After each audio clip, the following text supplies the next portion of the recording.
Welcome back to Free Tendies Fantasy. This is Ted. Yanni's here, and we are getting into episode 1 of the head coaching episode. This is going to be our preview of the games coming up in week 2 and kind of what we think in terms of fantasy value for starts and sits. How's it going, Yanni? Good, man. It was a rough week 1, but it was good. Yeah, it was a 2-2 week for me. I mean, in terms of fantasy, it wasn't too bad, but yeah, there's a lot of stinkers out there. But let's keep it moving because we have a full slate. We've got a full slate of games to go through. We got at least this until the bye week, and then these are going to kind of cut down. So right now, the Vikings have an expected point total of like 21 points, and the Eagles are looking at like 28 points. This should be, in my opinion, a pretty good game, offensive showdown for sure. For the Vikings, you definitely want to start Justin Jefferson. We'll never tell you not to. I doubt. And Hawkinson and we should probably explain this. STD means Sorta Tricky Decision. So these STDs are guys that you really got to think about because, like, I think that you could put them in your starting lineup, but it's kind of tricky, you know? So our STDs for the Vikings are Kirk Cousins, Alexander Mattison, and Jordan Addison. And for the Eagles, our starts are Jalen Hurts, A.J. Brown, Dallas Goedert, Devontae Smith. Our sit is DeAndre Swift, and our STD is Kenneth Gainwell. So Yanni, do you have like anything you want to add on to like the start, sits, STDs? No, keep an eye on. I mean, personally, for me, it depends. If you went zero quarterback, there probably are circumstances in which you want to roll Cousins out there. I mean, the Eagles did allow the second most points to quarterback this week, at least in Yahoo standard scoring. So it's certainly not the worst matchup. It'll probably be pretty high scoring. The Eagles have one of the highest implied totals for the week, so it's not the worst thing to chase that with a little bit of trail. And then Gainwell missed today with a rib injury in practice. So if Gainwell does not practice before the game, I don't know if you go and fire Swift up. I don't know if I would feel good making that decision. I think more than likely Hurts takes over the rushing that's missed from it. But keep an eye on it. Depending on, again, your roster composition, maybe you lost J.K. Dobbins, whatever. Swift is probably an emergency start if Gainwell misses. So that's about it. Yeah, I would say in terms of just the Eagles' backfield, after week 1, I would feel okay starting Kenny Gainwell as a flex if he is in. And if he's not in, I think it becomes a lot more tricky because obviously Penny was a healthy scratch last week. If he's not a healthy scratch this week and Gainwell is out, I have no idea what's going to happen with him and Swift. So I would prefer, even if Gainwell misses, to just sit this one out with them and see what happens. And then maybe next week you have a little bit more data to make a decision off of. And I actually, on the Vikings side, I kind of like Jordan Addison in this game. Call me crazy, but I think that the Vikings are probably going to be down and throwing a lot.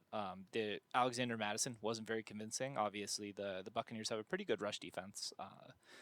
But yeah, I think Jordan Addison looked good in his first game. He only ran a portion of the routes. He wasn't on the field the entire time, but when he was there, he made an impact. So I'd take a look at him in deeper leagues. He got the touchdown. I mean, no, he's certainly, again, that's kind of what a tricky decision means, right? Is depending on roster composition and who else you have. These are certainly startable guys, and a lot of people will start them.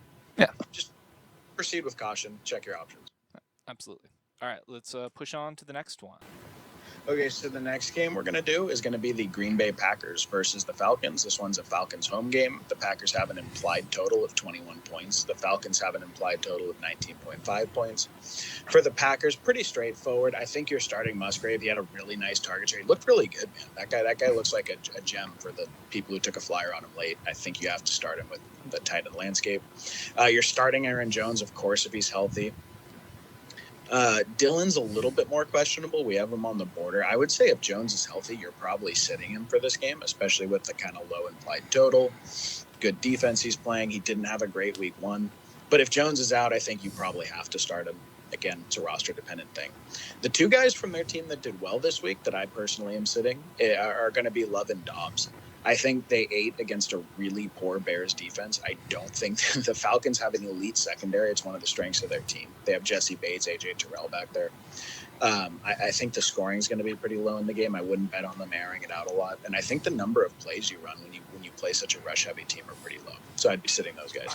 For starts, it's the obvious ones. You want to get Algier and Bijan in your roster if possible.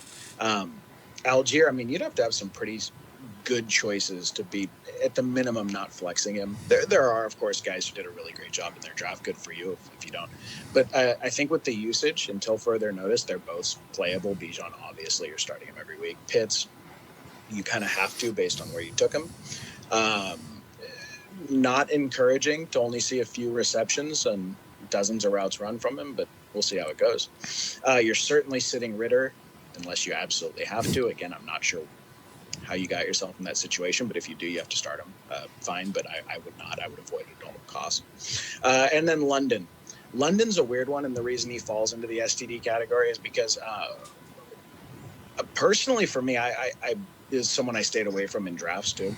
You probably took him between 40 and 50, maybe 55 in most drafts. And that's really hard, man. That's really hard to sit someone you took that high. You might not have better options.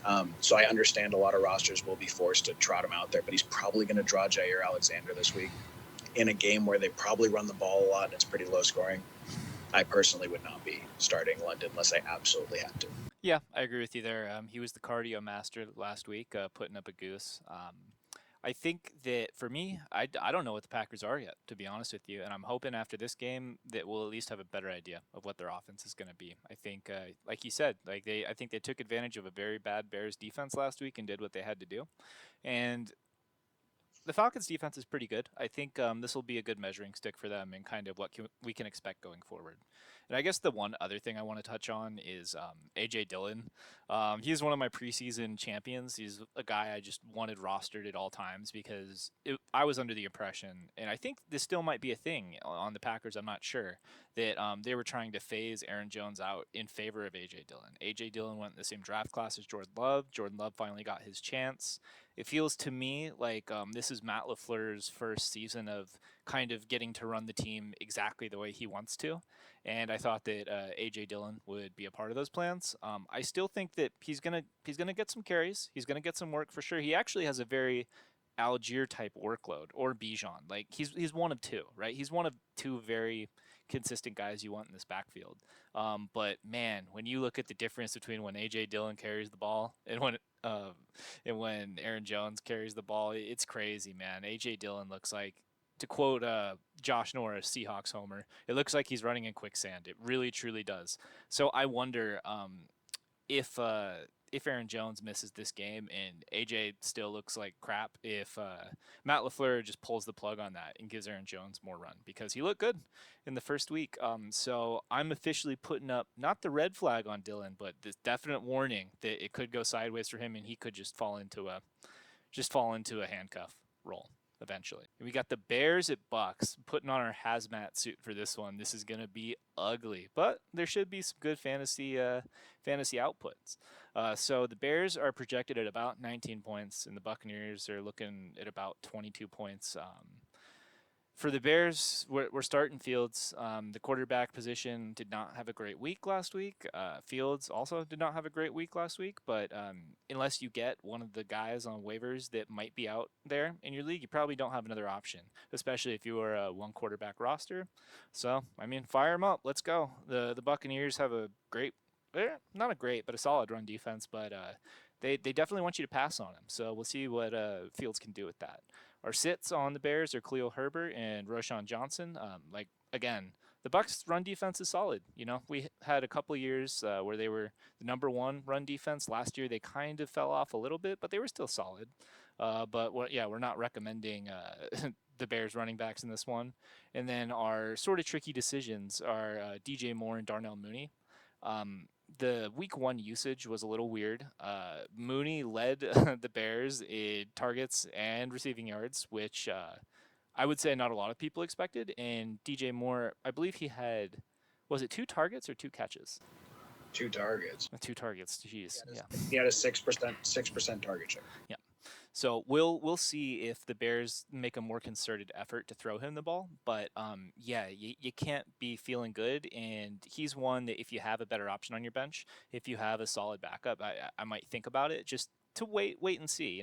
Maybe if he puts up one good week, you could feel better about starting him, but a little shaky right now. In the Buccaneers, this is our take. The Bears defense is terrible take. Start everyone. Starting Baker. We're starting Godwin. We're starting Mike Evans. If Rachaad White has anything left in the tank, we're probably going to see it today. So might as well fire him up. You drafted him, right? It's not going to get better than this. Yeah.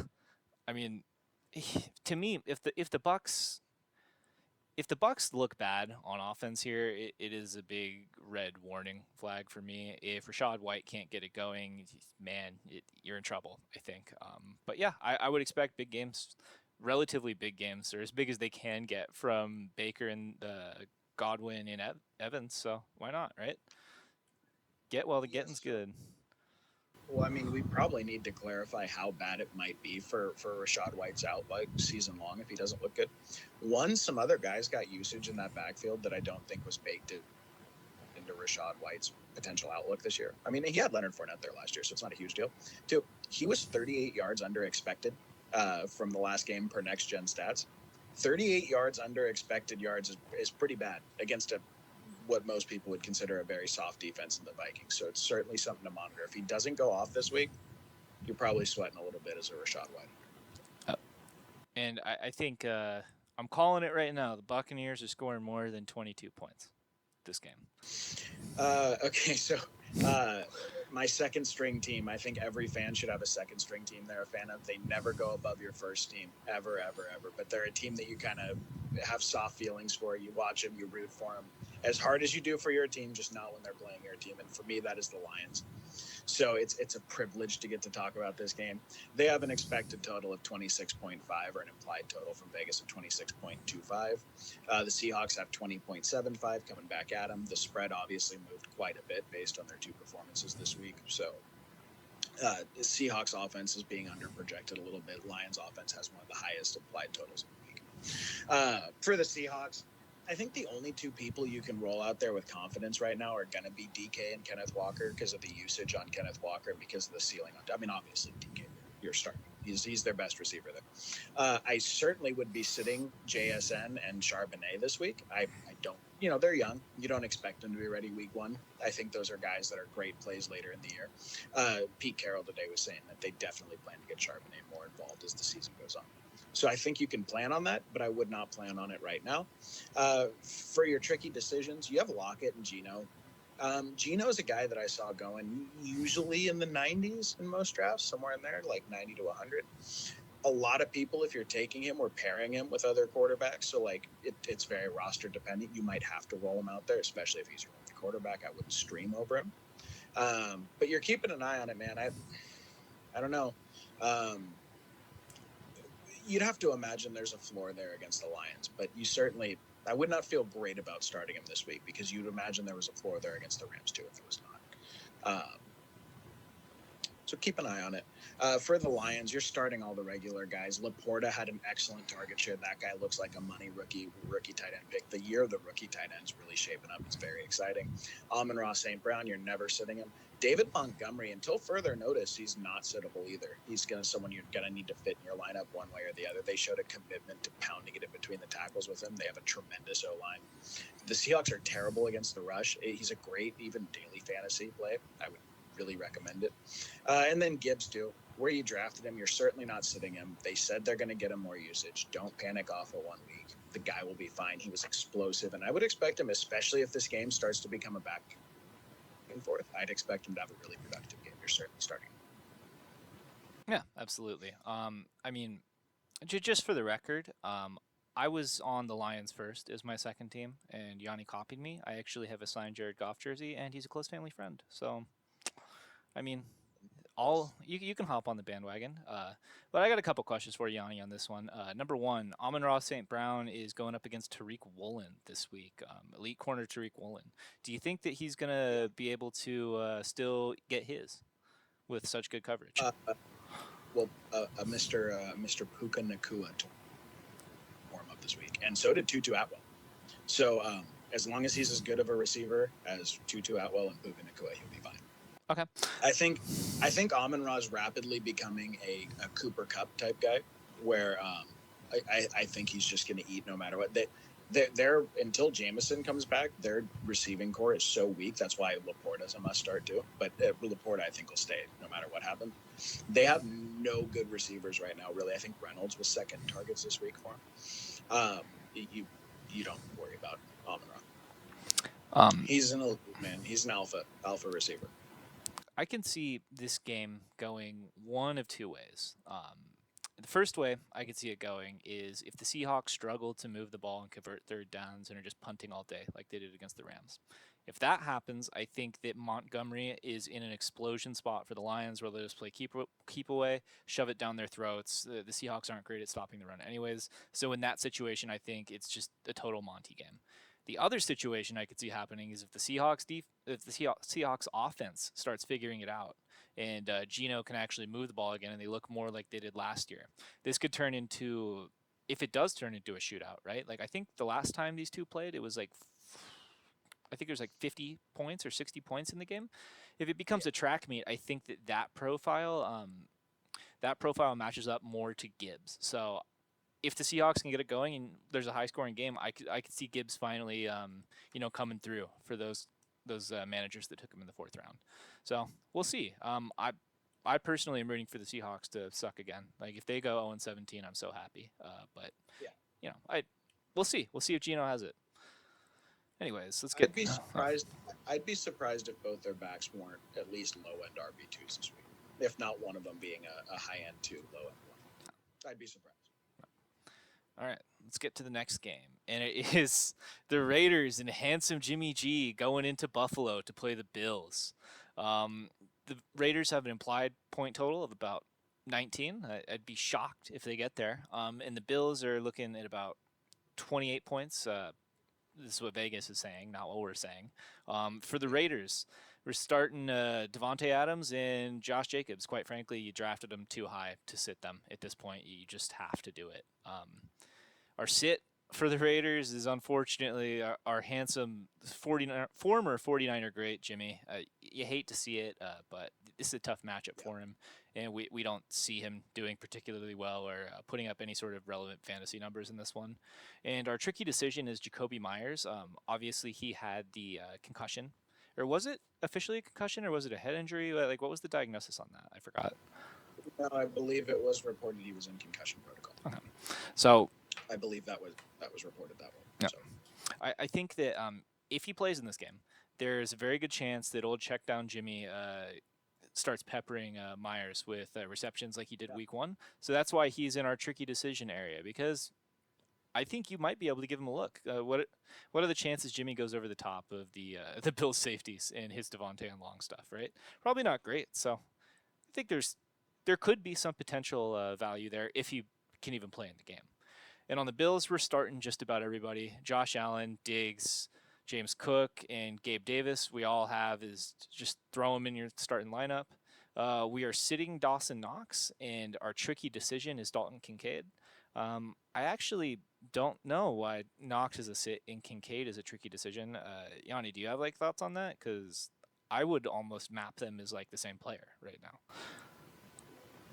Well, their route share wasn't quite the same, and the rate at which they were running routes. I guess there's a little bit of a projection in there that, in general, I think the game's going to get out of hand pretty quickly. And if they're airing it out a lot at first, I think that'll be more of a Kincaid game. Knox might find his way on the field for the running formations a little more, which I guess could open up. Maybe they both should be tricky decisions. Maybe if you have them 50-50, you can. I personally would not. I don't see the game being close long enough that there's enough passing to sustain 2 options. And if it's only open for a little bit, to me, it looked like Kincaid is shaping up to be the number 2 option in the offense. So that's why I have him over Knox. But Knox did get a surprising amount of volume. Yeah, it was like it felt like 50-50. Like one ball would be to Kincaid on Monday night, and the next one would be to Knox. Like it seemed like they had similar target share. I don't have the numbers in front of me. For me, I would say start all your Bills. Start them all. This is going to be a great week for them. And I'll provide a little pushback to Yanni's analysis of the game. The Buffalo Bills are allergic to running the football. They hate to do it. They don't like to do it. All they want to do is throw all day with Josh Allen. So, and they're going to be mad after that was an all-time melt on Monday night. They're going to be coming into this game just pissed. It's their home opener, and I think unfortunately, poor Jimmy and the Raiders are going to be the recipients of a thrashing. So to me, this profiles as a massive Josh Allen game. Just all the weapons I think are going to eat more than they normally would. I would get anybody in there that you have a reasonable decision on. Like we're not saying start Gabe Davis over Devonte Adams, right? Like that's like the line probably I would draw, right? So don't be shoving these guys in over like your studs, but definitely if you can find a spot for them in your lineup, definitely give it a go. Okay, the next one's a super fun game. I bet you this game's going to be awesome, actually, in a weird way. Like bizarre, but awesome. It's going to be the Chargers versus the Titans, and the Titans actually came out and played pretty tight against the Saints. I was kind of surprised. I thought they'd look a lot worse in general. They have an implied point total of 21 points. The Chargers come back at them with an implied total of 24 points. Obviously, that changed a little bit because of how soft the Chargers' defense looks. For the Chargers, it's a little straightforward, I guess, with the exception of one injury. That the severity is kind of hard to tell at the moment. There's sort of reports back and forth. But you're certainly starting Herbert, Allen, Williams, Parham. They're all way too good. They were all way too productive week one. The offense with the new pacing under Kellen Moore looks excellent. It looks like they might be top 3 or 4 in the league in plays run per game. You want any piece of that you can get, especially against the Titans. A little bit softer of a team. For Eckler, obviously, he has the ankle issue coming up. That would mean that Kelly's a must start if he were to miss the game. Obviously, if he doesn't miss, you're getting Eckler in there. Depending on how desperate you are, maybe in 14 or 16 team leagues, you're looking at starting Josh Kelly no matter what. I would hope that's not the case, but it might be. I don't know.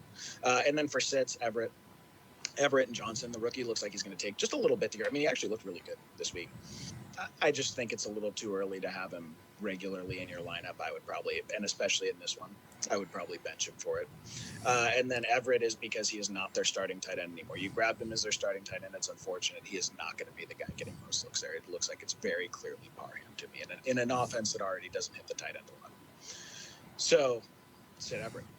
For the Titans, there really are 2 consistently startable Titans that you feel good about. The rest of them, at the bare minimum, you're panicking a little bit if you're starting. I really personally would only prefer to start 2 of them, and those are the obvious ones, Hopkins and Henry.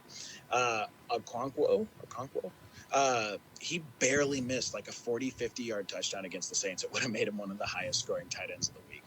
So I'm not comfortable saying he's like a total sit, but evaluate your options. For many people, he's probably going to be a start by default. That's how tight end works. Tannehill, with all the points and all the yards and all the whatever else they gave up to the Dolphins, I think Tannehill's at least tempting as like a streamer if you need a stream, or if you're not confident in one of your starters, or as a DFS play. He's not a good quarterback anymore. He's just not. So you're not excited about it. But I think there's an argument that he's startable, depending on circumstances or form. And then your sits, the kind of peripheral guys on the team: Burks, Spears, Westbrook. Burks, obviously a guy a lot of people have shares of. Westbrook, a guy who saw a good amount of targets. Spears is someone who actually had a ridiculously high snap share of the backfield. I was really surprised to see that. So it looks like they're making an effort to work him in a little bit. So I just thought some people might be tempted. I hope not, but I thought it was worth mentioning. Sit those guys. I got a couple things on this game. First of all, being this right here, the Chargers start, sit, and tricky decisions. We can, until further notice, we can just copy paste this going forward every week. Herbert, Allen, Williams, Parham, and Eckler are the guys that you want starting, and everybody else, no thank you, really. I guess in terms of having Eckler / Kelly in the start slot, I think that this is going to be a little tough, at least getting there in terms of rushing the ball. The Titans have the definition of a pass funnel defense. They are excellent.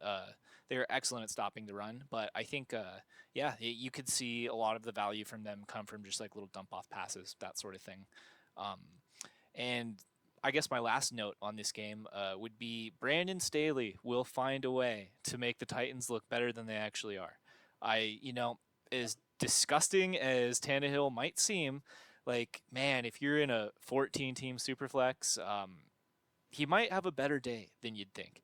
Is Brandon Staley, the defensive coach, mind you, finds a way every single week to make the other team not only look better than they are, but keep them in the game. Even if the Chargers are winning, he'll find a way. So this could be an interesting spot for the Titans. Maybe you have a little rebound for guys like Traylon. I know I had heavy shares of Traylon in drafts. You're getting him for basically free at the end of drafts, and because everybody was off him because of Hopkins, right? And I was like, he's talented. Why not? And so far after week one, it doesn't look great, right?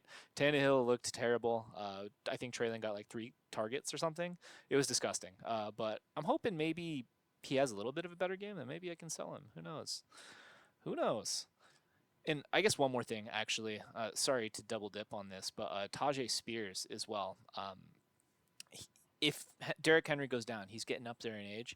Tajay Spears, I could see being a very extremely high value handcuff as a guy who's going to be just getting a ton of work in the passing game.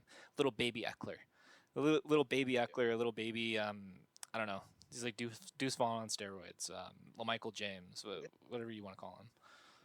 With the literally thousands of NFL touches piling up on Henry, with multiple missed games the last few seasons, and with him being the clear handcuff, I think he's kind of a must roster at this point.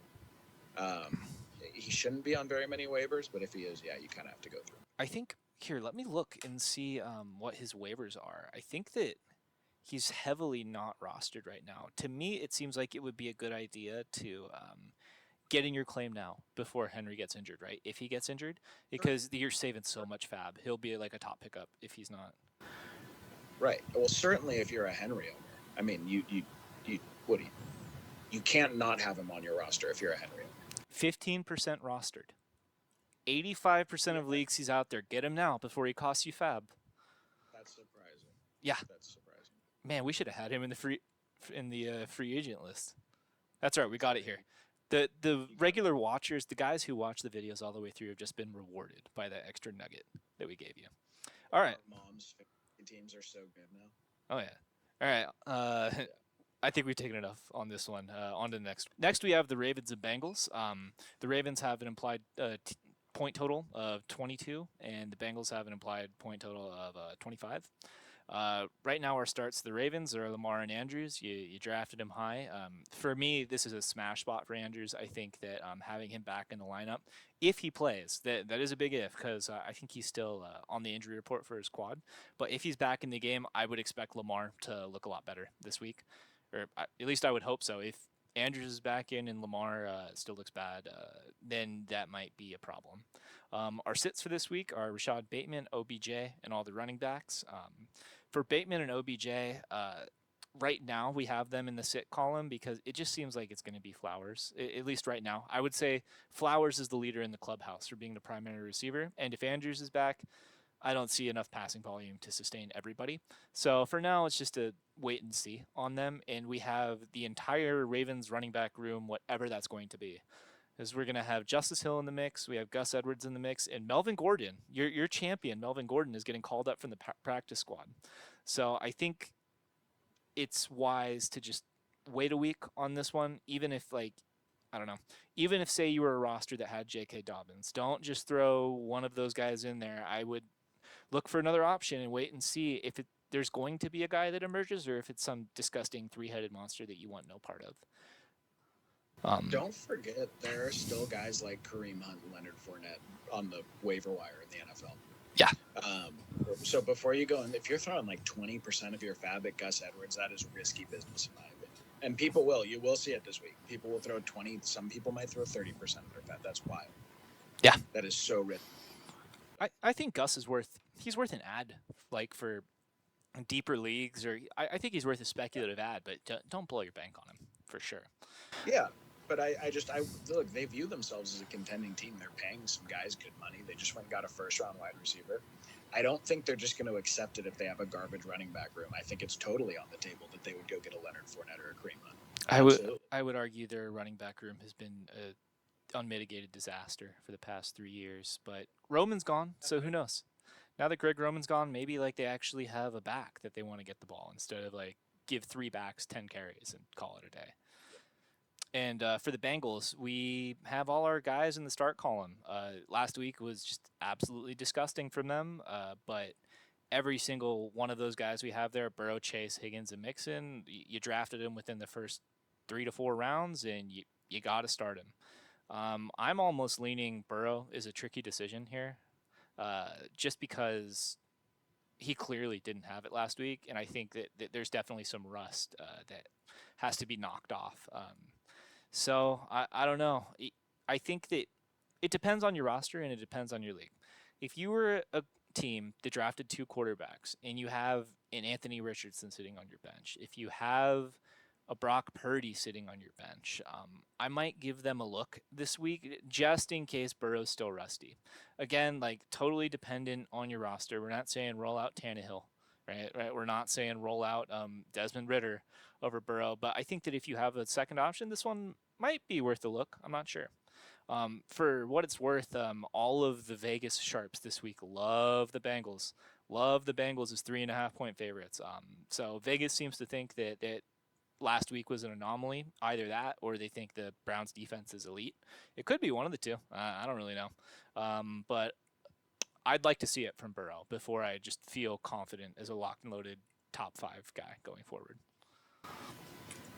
Yeah, absolutely. The next game may or may not be the most exciting game you see, but it's a divisional matchup. It is the Colts at the Texans. Colts with an implied total of 20.5. Texans with an implied total of 19.5. This one has some really interesting betting patterns on it, so it seems like the market's kind of figuring out what's going on with it. For the Colts, I firmly believe, based on what we saw week 1, you have to start Anthony Richardson if you have him. I mean, barring some sort of crazy circumstance where you have like a locked-in top 6 guy. Anthony Richardson appears to be a must-start quarterback when he's on the field. He had the shoulder injury, but he said he should be good to go. And Pittman, I think, is a start, especially against a soft defense. Weirdly enough, the Texans actually do have a run funnel defense. They're pretty stout against the pass. So you wouldn't think that when you think of their roster. So some degree of risk in that, but they're going to have to move the ball somehow. Clearly, Pittman's going to be how they move the ball. Clearly, Steichen has some level of commitment to Pittman. He clearly has some sort of comfort with him. So I would start him even against the tough passing defense. I think you're sitting Jackson, the fumbles, the crowded backfield, Zach Moss coming back. It's just gross. And then your tricky decision, man, depending on, I kind of put in parentheses there if you're feeling frisky. If you want to take a risk, if you want to bet on upside, you want to get them for $1 or $2 a fab, or maybe even just off your waivers. I don't know how much clamoring there is in the community for this guy. Zach Moss should be back this week. He's at least someone who's handled a good amount of carries per game. I wouldn't say he's shown upside, but he's shown he could be competent.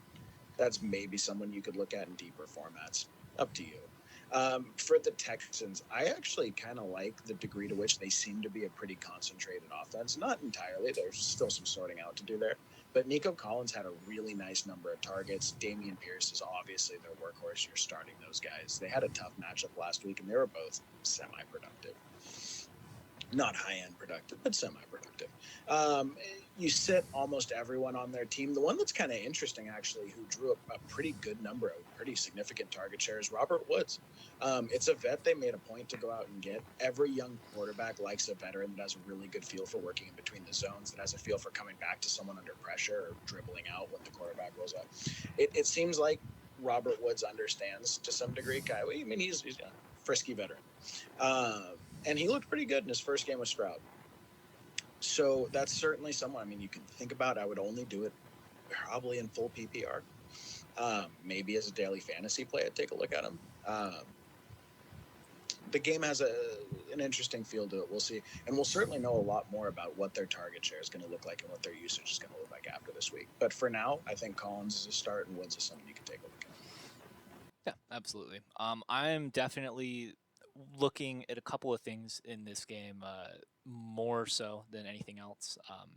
I mean, Zach Moss, Robert Woods, like, borderline like old guys that have disappointed you before. That's fine. What I'm really looking at is for the Colts, Anthony Richardson. How does he look? Can he do it again?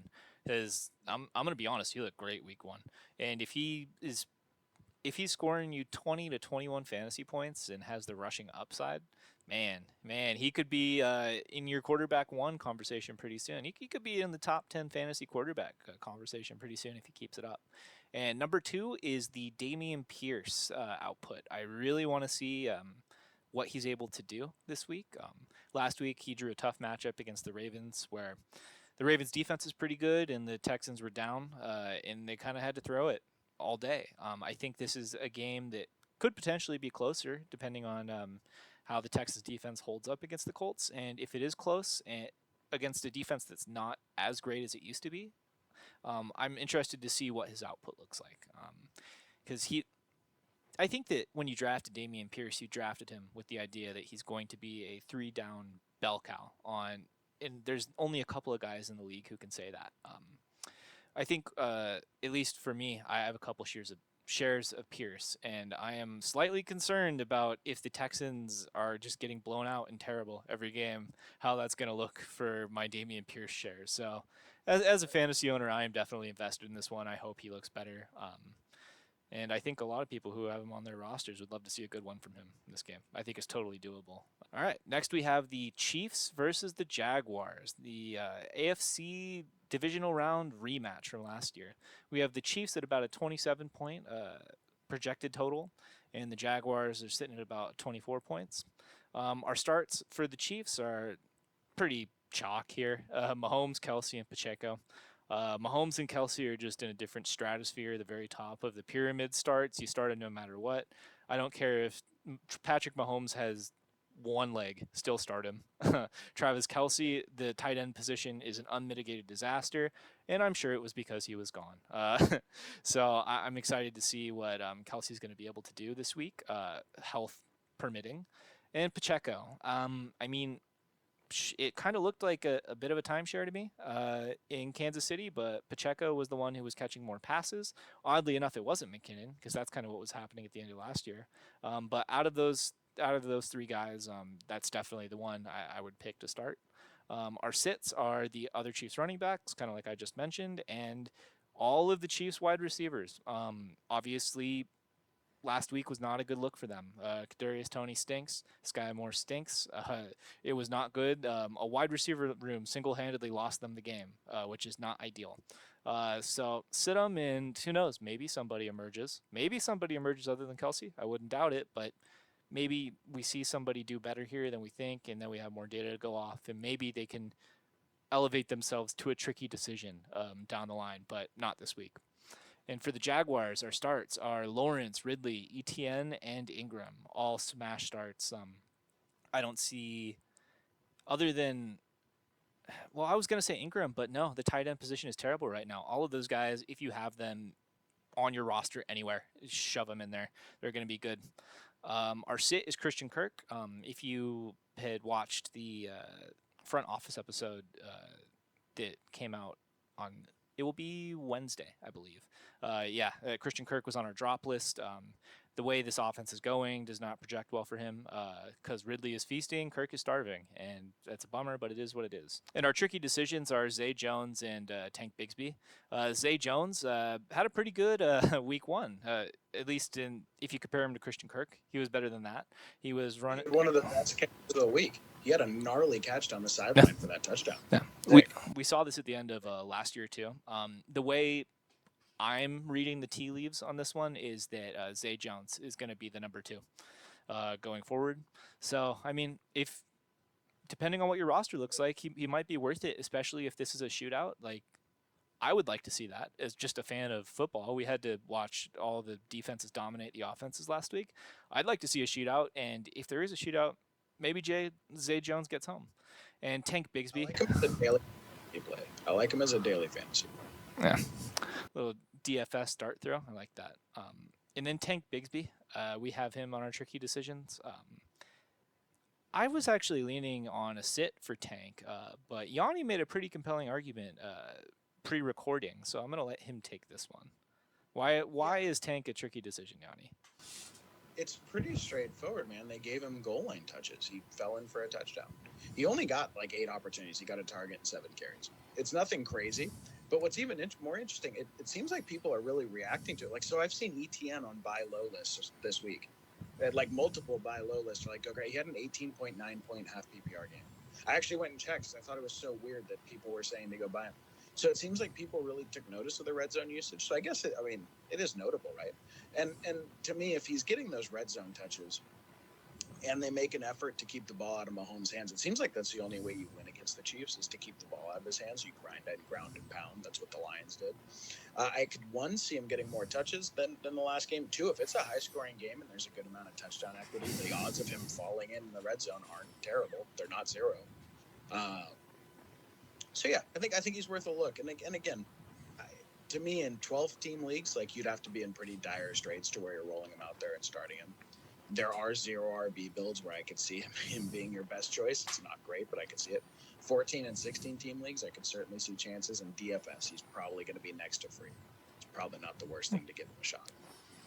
What I will say on that, right, is we saw what the Lions' game plan was week 1 against the Chiefs, and it was pound it with Montgomery and give the ball to Gibbs sometimes too, right? And I think that the Jaguars' backfield is decently comparable, I would say, to the Lions. You have your smaller, kind of really fast electric guy in ETN, and you have your bruiser in Tank.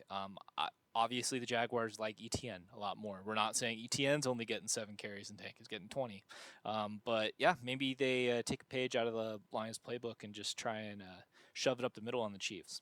Also important to note that the Chiefs got Chris Jones back.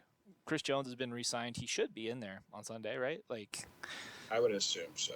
Yeah, so we'll see how that holds up.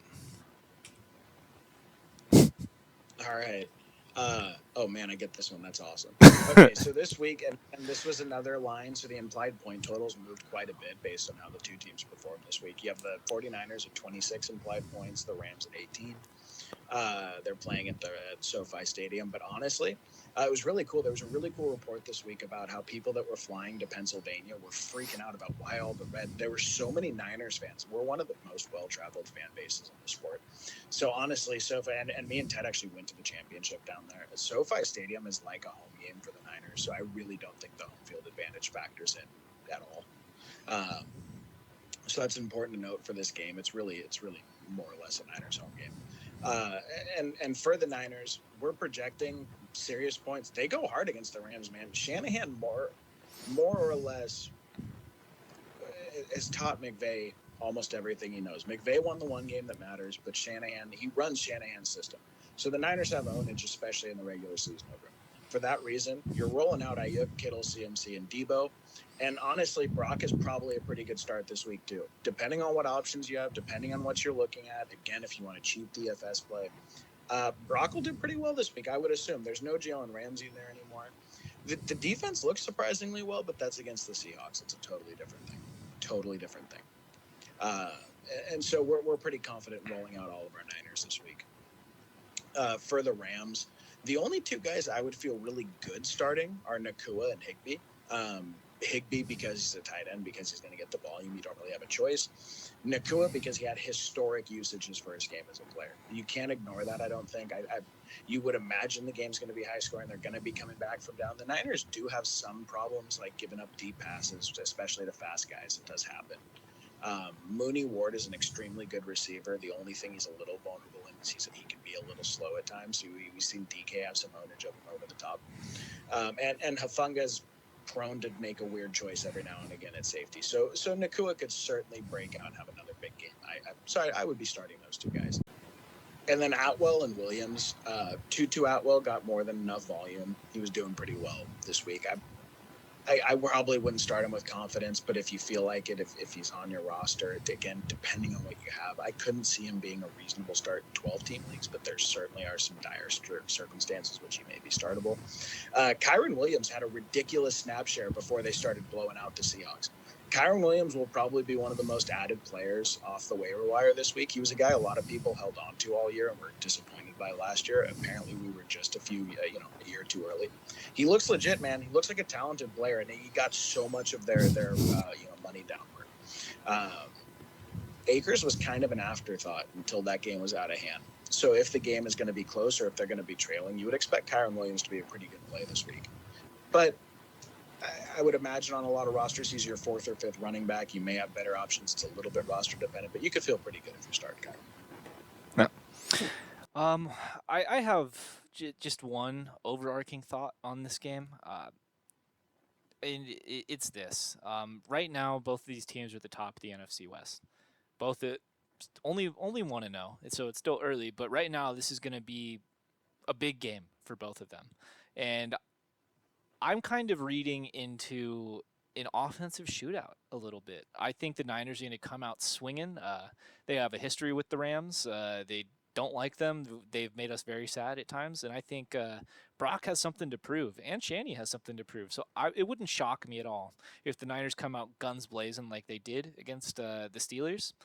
I'm kind of thinking the Niners probably get up pretty handily early in the game, and then the Rams playing from behind just start doing hero ball with Stafford. So I actually think, for me, Stafford is a tricky decision almost to start. I think Stafford could potentially be a top 12 this week, and because like I kind of like Stafford in like the garbage time passing volume, I almost like see Tutu Atwell in like the Nakua range. So that's just like my own weird little read on it. I could be totally wrong. The Niners could just come in and curb stomp the Rams. It's totally possible. I mean, Kyle has bullied his son quite a few times, but I don't know. Stafford call me crazy. I thought Stafford looked pretty good last week though, and He looked pretty good against a bad pass rush. Yeah. Against a bad pass rush, and with a lot of time, and I think you kind of have the surprise factor of maybe the Seahawks weren't taking him as seriously as they could. I don't think he'll have nearly as much time. I don't think they'll have as to set up those down the field plays they were getting. I personally don't see it. Well, so, we'll see. I mean, I think though it's gonna be close. We'll see. I definitely think the Niners go over 26 though. I think that's a low number. I think that's a very low number for them. But yeah, we'll see. Next on the docket, we have the New York Giants going into Phoenix to play the Arizona Cardinals. The Giants have a projected point total of 23-ish, and the Cardinals are looking at a projected point total of 17-ish. For the Giants, we're starting Dimes, Saquon, and Darren Waller. We don't really have any sits on the roster for them, and our tricky decisions are Hodgins and Darius Slayton. So for me in this game, I'm looking for a huge Saquon rebound. The Giants were embarrassed on Sunday night. It was really bad, and the Cardinals stink, or at least they're supposed to stink. So I could definitely see Saquon getting way more involved in. Let's be honest here. Saquon is the Giants' entire offense. So yeah, if they're gonna win or have any level of success this year, it's gonna be on his back. So definitely looking for a rebound spot here. Waller, like we've said multiple times and we'll probably continue to say, he is the primary passing option on this team.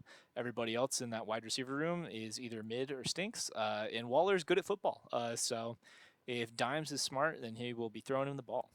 And Danny Dimes, we have as a start. For me, I probably would not start him under any circumstances. So this was a Yanni special. Do you want to like kind of say why you like Dimes? Is it just because you're that out on the Cardinals as a team, or out on the Cardinals, the rushing upside? Yeah, I'd start Danny Dimes this week. It's really just the rushing upside that the Cardinals aren't great. That's all. It's not too. Again, our theme of this week, or at least my theme, has been in a lot of my analysis about what happened. I don't take week one very seriously. I think there were some extremely fluky outcomes.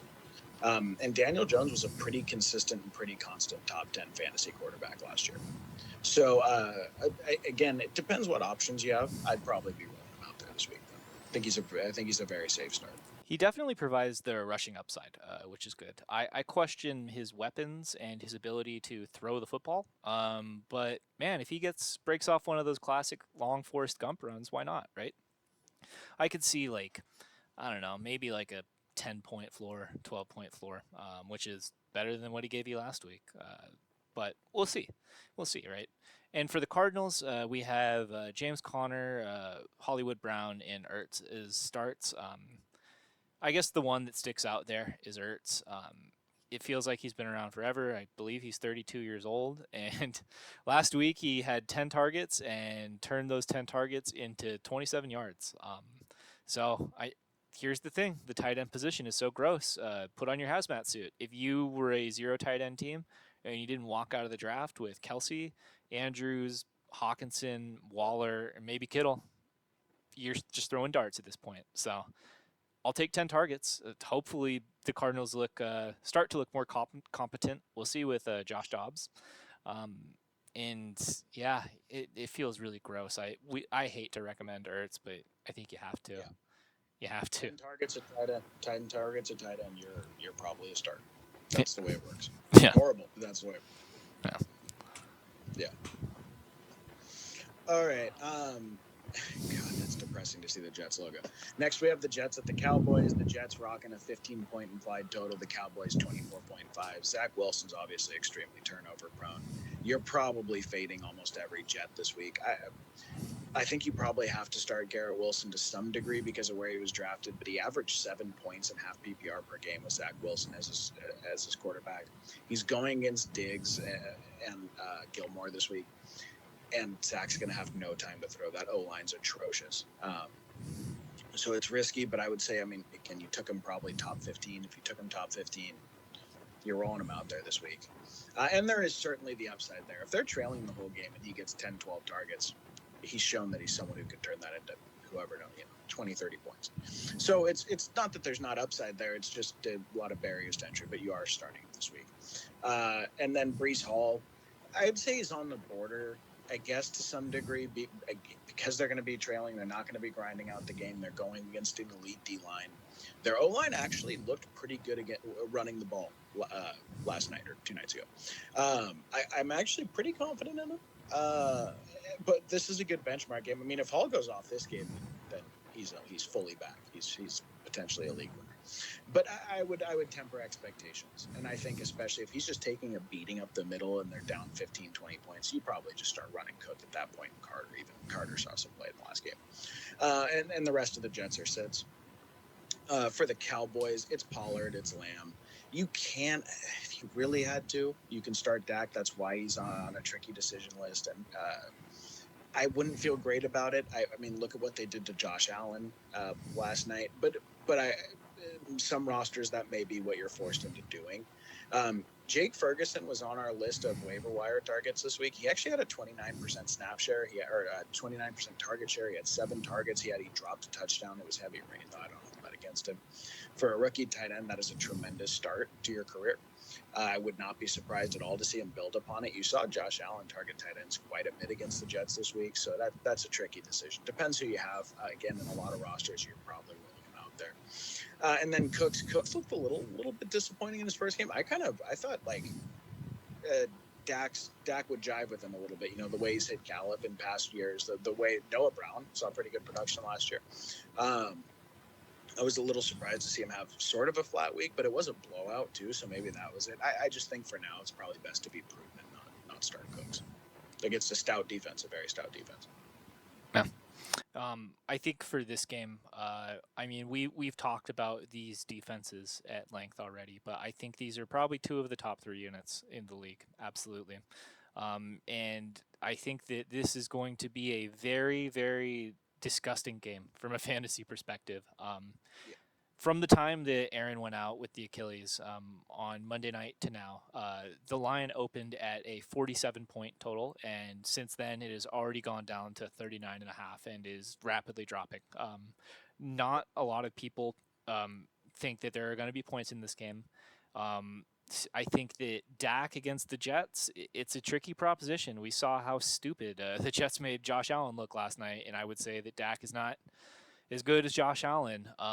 Maybe he will make some smarter decisions with the football, but he also was tied for the most interceptions in the league last year as well. So I wouldn't be shocked if this is not a great CeeDee Lamb game.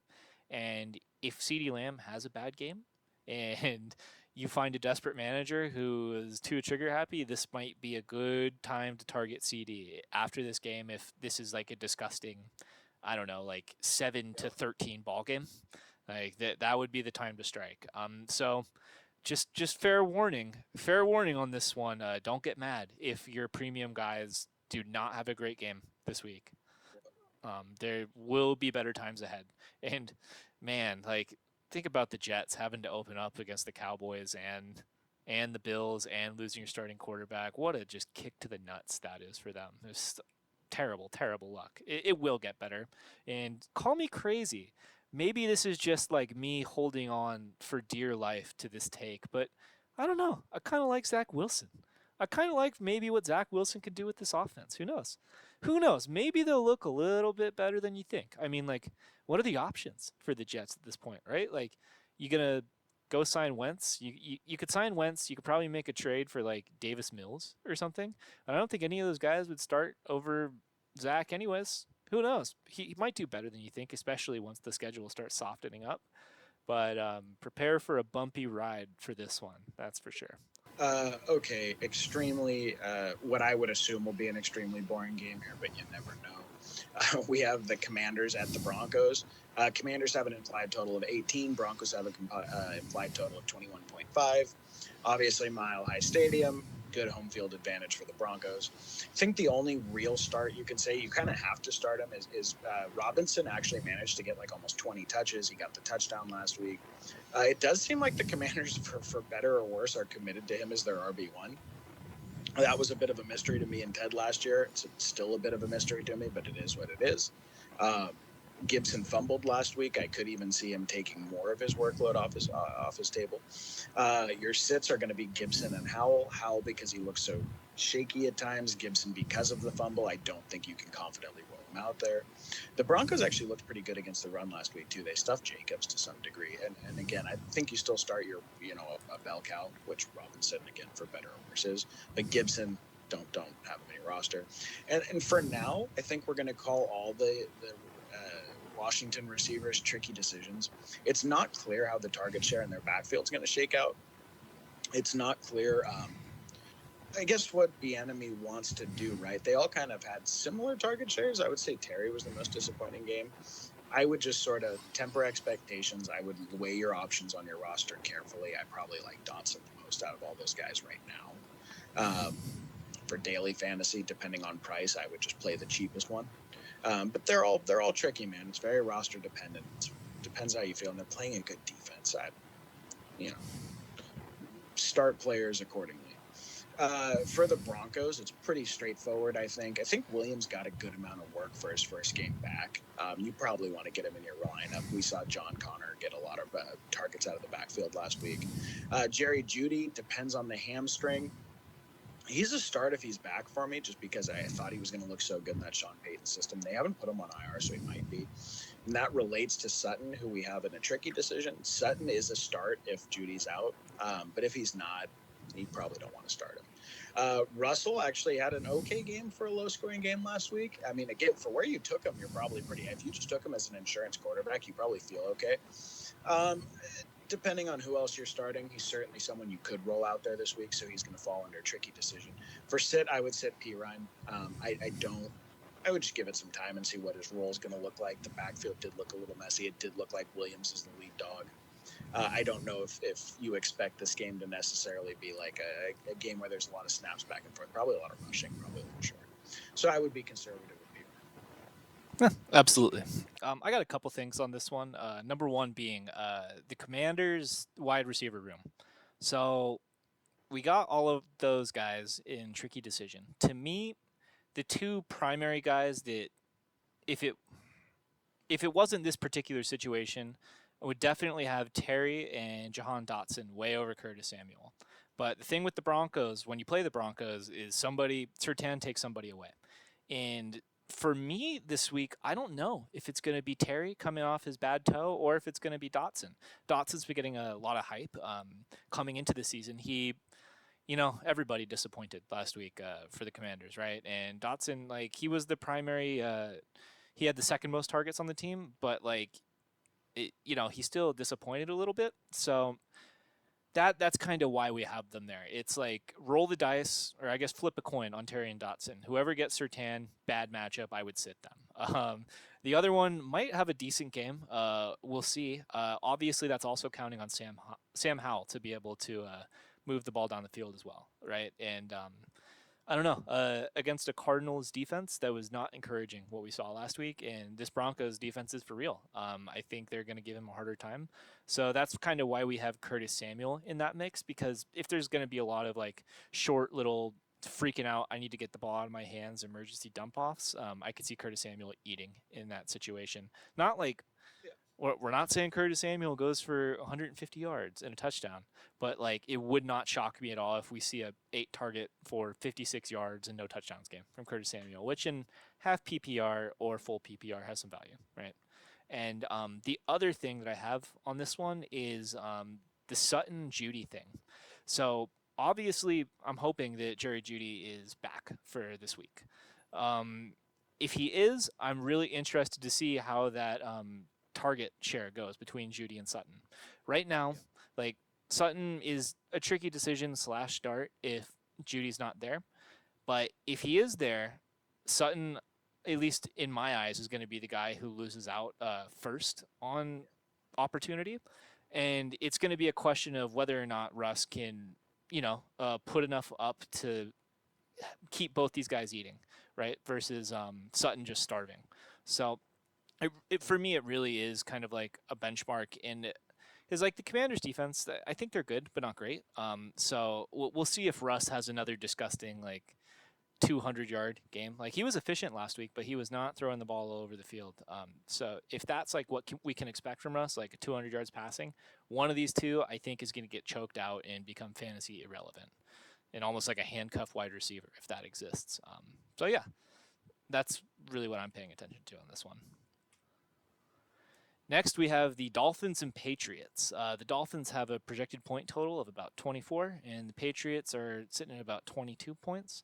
For the Dolphins, you're firing up Tua, Tyreek Hill, and Jalen Waddle. Our sit is one of my free agent pickups of the week, Durham Smythe. And our tricky decision is Raheem Mostert. So Tua, Hill, Waddle, that's obvious, right? Like if you drafted Tua, you didn't draft high, but I mean, you throw for 450 and 3 tuds week one and are in the lead for the MVP. He is the leader in the clubhouse right now for MVP, which I think is hilarious. You got to throw him out there, see if he can do it again. Tyreek Hill, Waddle, no brainers.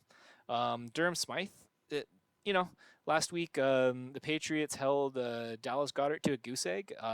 Durham Smythe is not Dallas Goedert. I think that he over the season he's going to have some. It appears to be some good opportunity and a great offense, but fine sitting this one out. And Mostert, he's been around for a long time as Niners fans. We appreciate the time that he spent in San Francisco. But there's a meme we've had going back and forth. We have this for Raheem and a couple other guys. It's like if they're playing tackle football, Raheem Mostert will get hurt, right? So man, I don't know. I don't love him. It seems to me that the Dolphins are pretty committed to giving Raheem Mostert all the work for now. So yeah, I mean, like if you are zero RB and you had J.K. Dobbins or something and you have no other options, like maybe, but I don't love it this week. And for the Patriots, we have Hunter Henry, the number one scoring fantasy tight end, and Ramondre Stevenson as starts. We don't have any like just straight up sits, and we have Zeke Elliott, Mac Jones, and the Patriots wide receivers as tricky decisions. Obviously, last week, this was, this has been one of my takes all season long. It was a gambling pick last week. I basically said, the Patriots stink. The Patriots are terrible. This is going to be a bad team. This, that, and the other thing. And last week they came out and they looked pretty good against the Eagles. That's not a bad defense. That's a very good defense. And Mac definitely had the better day out of the two of them out there.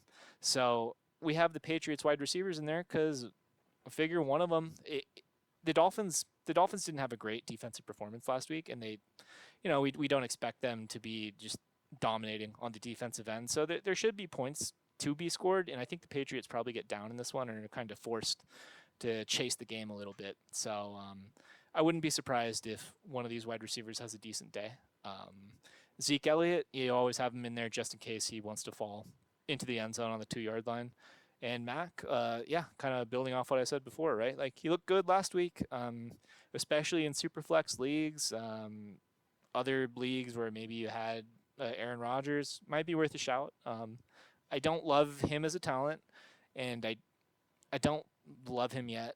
Who knows? He if he does what he did this week to the Dolphins that he did against the Eagles, then maybe I like him a little bit more. Maybe I have to start respecting him. Okay, Saints at Panthers. Saints have an implied total of 21.75. Panthers have an implied total of 18.75. For the Saints, you're probably rolling Williams out there. I mean, maybe you have some better options, but I would start him. The Panthers looked pretty vulnerable to the rush last week. And then Olave looks as promised, man. Maybe not quite the monster target share some people projected. I think Thomas was a little more involved than you maybe initially would have thought when you were drafting this year. But Olave's a weekly start. You know what the deal is. And then for the tricky decisions, I think Thomas and Shaheed both. I mean, they both looked good enough. I would probably prefer to not start either one until further clarity comes in the backfield. Until you figure out who Carr really looks to in certain situations. I think it was kind of up in the air a little bit. I did expect Thomas to get some targets early. So. I would again most likely not start them unless your roster absolutely needs it. I think you'll see Shaheed be a pretty common pickup on the waiver wire this week. And then there's Juwan Johnson, their tight end, one of the leaders in the NFL last year in touchdowns from the tight end position. The guy is, they look for him, and Derek Carr does prefer his tight ends. Had kind of a game this week, but again, 5 or 6 points is a startable tight end in the league. It just is what it is. And actually that segues into startable tight ends in the league. I have Hurst as a start this week because of his ridiculous target, not ridiculous, but because of his very high target share from Young. For better or worse, the Panthers decided to go into this year with a very sketchy receiving core for their young guy. And we know that rookie quarterbacks do like their tight ends. They're a safety blanket. And Hurst got the targets last week. I would start him this week. I know there's some controversy between me and Ted about that. I would start him. And Sanders, obviously, where you drafted him, one, the workload he got to. He did have the fumble last week, and they signed Tariq Cohen today, which is kind of weird to the practice squad. I don't think it's anything that would affect him this week. It's probably something to monitor going forward, but you are starting Sanders in the leagues where you have him. And then I would be sitting every other Panther. Yeah, for the record on Hurst too. My argument, like he's gonna, with the state of the tight end position, he's gonna have some value. I'm not arguing that. Like I was just arguing between a start and an STD, and to me, it's just last week the Saints held Chigakonkwo and the Titans to 0 tight end receptions. And I don't love this Panthers passing offense at all. I think the Saints defense is solid, and it could be hard for Hurst to get home on this one and provide some value. And he's not Travis Kelce. He's not one of the top flight guys, right? He's Hayden Hurst. So that's why I was just kind of like leaning towards tricky decision a little bit. And I guess for the Saints, last week they played the Titans, and the Titans just have the biggest pass funnel in the league. They're just asking you, just begging you to pass on them. So I'll be interested to see. And Derek Carr threw for like 300 plus yards last week in a game where he kind of had to move the ball or score any sort of points. So I'll be interested to see what the target distribution looks like in this game, because I see this one being lower scoring, a little bit more grindy. So I'll be interested to see if Michael Thomas is still as evolved this week as he was last week. As we'll see. I think if Thomas keeps getting targets like these, and I don't know, as an Olave owner, you can't be too worried. It's nice, but he might not be the top 5 fantasy wide receiver that some people were projecting this offseason. That was definitely like a hot take from a lot of people. Or draft Chris Olave everywhere, and I drafted him, and I have 2 shares of him. He's pretty good. Like he put up some good yards last week, but I am. It's on my radar. It's like, maybe mid wide receiver 1, but we'll see. Last but not least, we have the Cleveland Browns going into Pittsburgh to play the Steelers. Browns have an implied point total of 21, and the Steelers are looking at about 19. For the Browns, our only just smash start is Chubb. Man, I would be encouraged if I'm a Chubb owner and I saw those targets last week. If he keeps getting receptions, little baby Eckler, let's go. Baby Eckler, who's better at running the ball, he could be definitely top 5 this year. And tricky decisions. They did lose a tackle for the season in that game. Oh yeah, it's Conklin, right? Yeah, that's a huge loss. That's a big hit. It's a huge loss. Something to monitor. And he's the right tackle, right? So he'll be going against TJ. Oh man, Yeah. TJ's gonna eat. I think we'll see though. Yeah. And our tricky decisions of the week are Amari Cooper, Elijah Moore, Bill Cosby, and David Njoku.